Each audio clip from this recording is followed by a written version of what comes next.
Greetings from socialist New York City, coming to you from the ascendant, victorious left. I'm editorial cartoonist Ted Rall. And I am editorial cartoonist Scott Stantis, coming to you from the right. So, and if you notice the flag, you know what? I mean, people laugh, but that's the flag I put up. And when we get invaded, I am not going to be the first one against the wall. So I have 350 flags. So, you know, I have the flag of Djibouti. If Djibouti attacks us, I'm ready. So obviously the big news. Yes, I for one welcome our new Djiboutian rulers. So we put this together. This is kind of like a quick response to the news here. We weren't expecting to have any election results whatsoever in the New York City mayor's race, which completed yesterday after a week of early voting here in New York, until July 1st. Today is Wednesday, June 25th, because we have ranked choice voting here. And the tabulation system is complicated. So let's say, the way it works for people who are unaware, and I'll just be very quick about it, is you vote for up to 5 candidates. So there were more than 5 candidates in the race, but basically, let's say there are 10 candidates in a race. So first, all the votes are tabulated for for all the top ranked votes are counted first. Okay. Then whoever gets the fewest number of those number 1 ranking votes is eliminated. And then all of their votes are redistributed to whoever those people voted for number 2. So that's done at the Board of Elections and so on. So then there's another round at the Board of Elections where they have another elimination. Whoever comes in 7th is eliminated. And we go look at their number 2s and so on until you abolish all of them. Now, the practical effect of this is that it's possible to win the mayoralty in a ranked choice, or any office in a ranked choice voting scheme, even if you don't get the most number 1s. If you get a bunch of number 2s and number 3s, more than everybody else, those could add up to more than the number 1s in the end, and you could prevail. In this case, that didn't come into play at all. Governor Cuomo, this was a two-man race effectively between former New York Governor Andrew Cuomo and Democratic Socialist upstart 33-year-old Zohran Mamdani, who was endorsed by Bernie Sanders and AOC. In this situation, Mamdani came in so far ahead that even if Cuomo had managed to put together a lot of number 2s, he wouldn't have been able to overcome the lead no matter what. This was a landslide victory by Mamdani. Bear in mind, this is a state assemblyman that no one had heard of a year ago. Yeah. And he was a complete nobody. And we should talk about why this has happened, who he is, and what it means, because I think this is going to be looked at as a bellwether race for not necessarily the nation, but certainly for the future of the Democratic Party, because they're really trying to figure out what to do after last year's November defeat. Oh, and they are freaking out this morning. But here's, I think, let me start to dissect the results here. And real quick, let's look at Cuomo real quick, Ted, and say that Cuomo came into this race so entitled.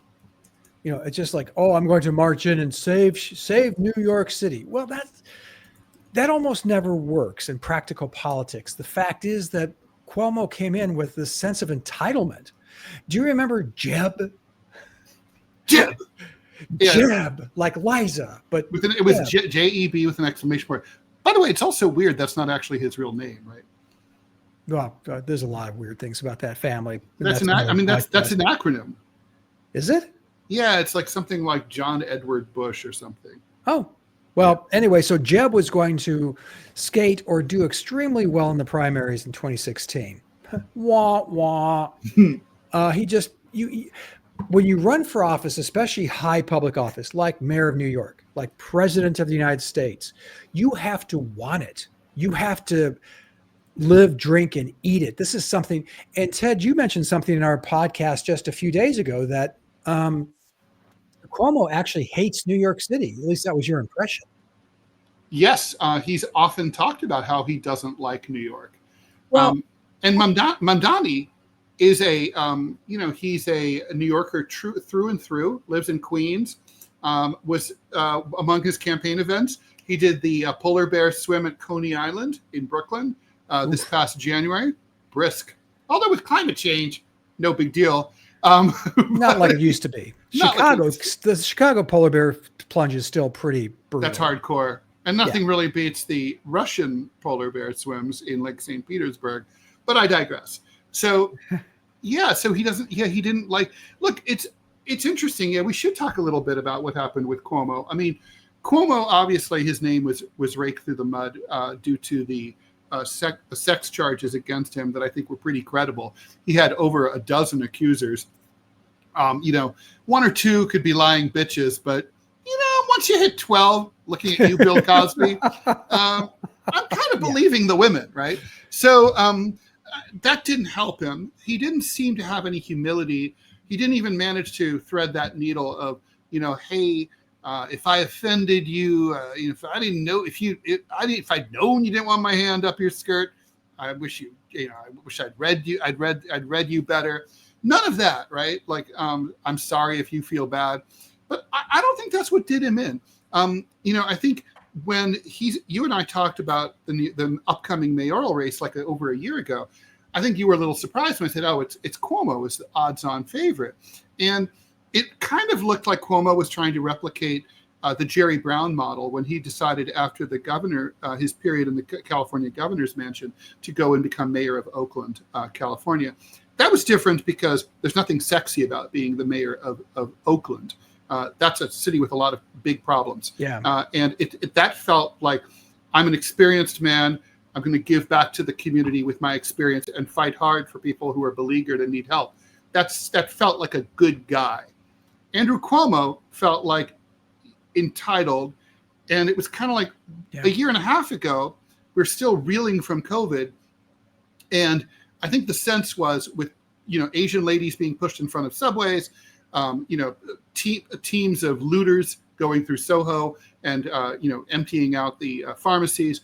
There was a sense that the city was out of control.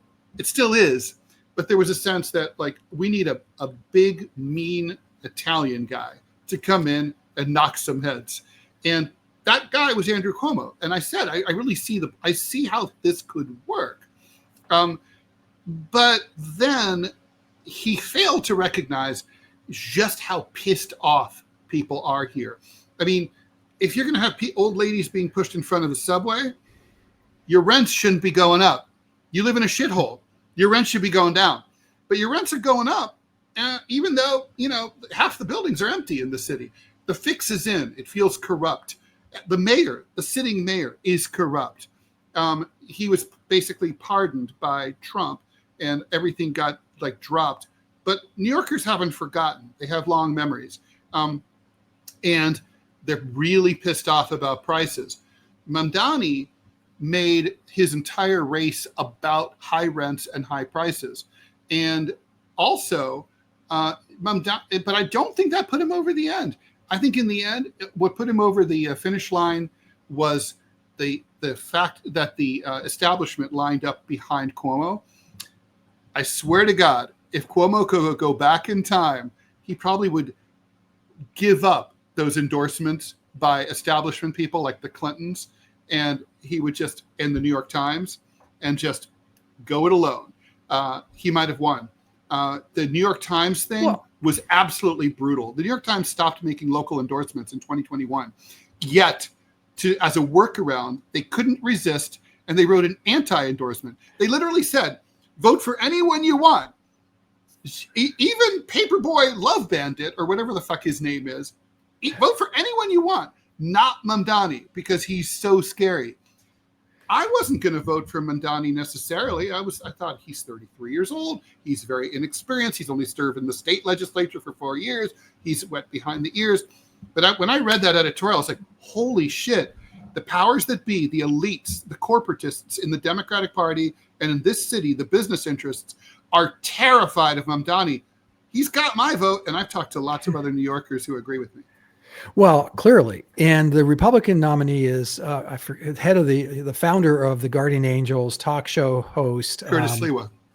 And does he have a chance this time? I mean, he Um, really got his ass kicked last time he ran. First of all, I want to be clear. I really like Curtis Sliwa. Oh, so do I. And I think he loves New York City. And he's a massive cat aficionado, which means, Curtis, we love you. And, you know, there would be far worse things than a Mayor Sliwa, for sure. You know, he's a true patriot for New York City, even though he's more conservative than I would like. That said, I think what's going to happen here is, we're going into the general election. Normally, it would be a coronation for the Democratic nominee. But the DNC, the Democratic establishment that runs this city, Mike Bloomberg, they all spent big money to keep Mamdani out. They're terrified of a so-called democratic socialist in the Bernie AOC mold of being mayor. So they're going to try to kneecap him. The question is, can they unify around an opponent? There's not enough Republican voters for a straight D versus R, for an R to prevail under any terms. So I don't see Sliwa winning. The real question is, can Cuomo win if he runs as independent in the general election? He's making that determination now. He has the signatures. He can do it if he chooses to. If he chooses to do that, then there's the question of, will the anti-Mamdani coalition opposition be able to coalesce behind one candidate? The smart move for them would probably be to all endorse, all go behind one, kind of like the way that Biden, sort of got Klobuchar and Buttigieg and those other guys to all drop out at the same time, Beto O'Rourke, and support him in the right before Super Tuesday. I don't know if they can get their shit together. I don't see Curtis Sliwa working with Cuomo. That's to Curtis Sliwa's credit. But anything's possible. These are very different times, and the Democratic Party nationally is going to have to decide just how much they want. Right now, they're about to get MAGA'd, but from the left. Oh yeah. This is a hostile takeover of the New York City Democratic Party.